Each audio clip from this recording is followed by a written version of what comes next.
Pendant 3 millénaires, le Proche-Orient reste dominé par l'Égypte et la Mésopotamie. C'est l'arrivée des Mèdes et des Perses qui va mettre un terme à la Haute Antiquité. Ces peuples trouvent leur origine dans la grande migration indo-européenne amorcée autour de 2500 avant Jésus-Christ, dans les steppes d'Europe orientale et d'Asie centrale. La branche orientale se subdivise en une branche indienne à l'est et en une branche iranienne à l'ouest. Au sein de cette dernière, les Mèdes et les Perses progressent vers l'ouest des plateaux iraniens dès la fin du 2e millénaire. Les Perses s'installent au sud et tentent à y remplacer peu à peu le peuple élamite. Vers -800, la ville d'Anshan, ancienne capitale élamite, passe sous la domination des Perses. Ils en font le centre d'un royaume. Les Mèdes, quant à eux, sont présents plus au nord, autour de la ville d'Ecbatane, qui devient la capitale d'un royaume vers -700. Ils sont sans doute les ancêtres des Kurdes.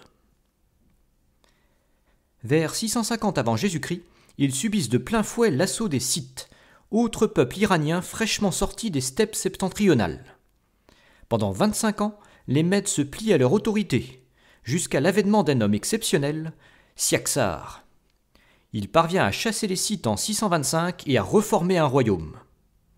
Il profite alors de sa forte légitimité pour pousser plus loin ses conquêtes. Le royaume perse tombe sous sa suzeraineté, de même que l'ensemble du plateau iranien.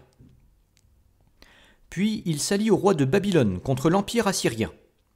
Leurs armées conjointes prennent Ninive en 612, ce qui permet à Cyaxare d'étendre son empire. Il poursuit ensuite ses conquêtes vers l'ouest, en envahissant l'Urartu, déjà très affaibli par les Scythes. Il s'empare de sa capitale Touchpa en 590, puis poursuit vers l'Anatolie. Il s'attaque à l'Empire lydien, mais en 585, une éclipse de soleil survenue en pleine bataille le pousse à signer la paix. En quelques années, Cyaxare aura établi un empire dont l'étendue dépasse largement tout ce qui a jamais existé. Cela dit, la population des steppes orientales est clairsemée, et leur contrôle reste sans doute assez lâche. Cyaxare meurt après avoir régné plus de 40 ans, et Astiage lui succède. En 553, le roi de Perse Cyrus II décide de rejeter la suzeraineté mède. Astiage lève alors une grande armée contre lui, mais Cyrus finit par l'emporter après de violents combats. L'empire mède passe sous l'autorité perse. Anshan devient la capitale de l'empire perse, même si Ecbatane conserve un rôle de premier plan. À cette époque, la Lydie est dirigée par le roi Crésus. Fort des richesses de son royaume qui deviendront légendaires, il contracte une alliance avec Sparte, l'Égypte et l'Empire babylonien, en vue de briser la puissance perse. Il s'avance en Cappadoce, mais Cyrus II réagit vite, profitant de la défection de Babylone. Il reprend l'avantage et s'avance jusqu'à Sardes, dont il s'empare en 547 avant Jésus-Christ. Les cités grecques de la côte, qui refusent de se plier aux Perses, sont prises une à une.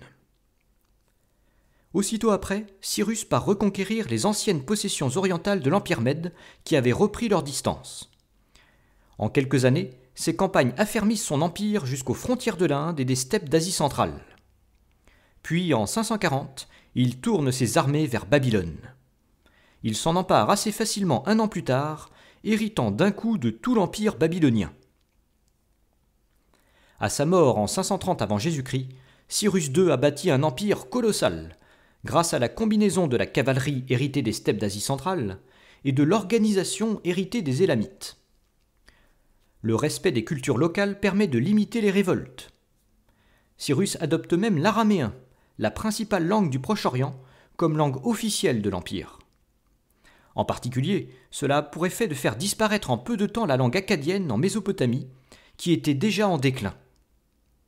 Ainsi, l'Empire perse anéantit définitivement une civilisation vieille de 3000 ans, ce qui marque un tournant dans l'histoire du monde. Le successeur de Cyrus, Cambyse II, se charge de compléter son œuvre par la conquête de l'Égypte, l'autre grande puissance trimillénaire du monde.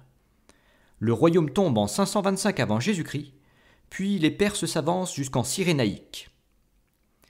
Même si la civilisation égyptienne subsiste, l'Égypte et la Mésopotamie quittent alors le cœur de l'histoire du monde. L'Empire perse tourne ainsi la vaste page de la Haute Antiquité. Cette série de 22 épisodes est maintenant terminée. Merci à tous pour vos commentaires et vos encouragements. N'hésitez pas à vous refaire toute une séance marathon en cliquant sur la playlist, en attendant la suite qui portera sur l'Antiquité classique.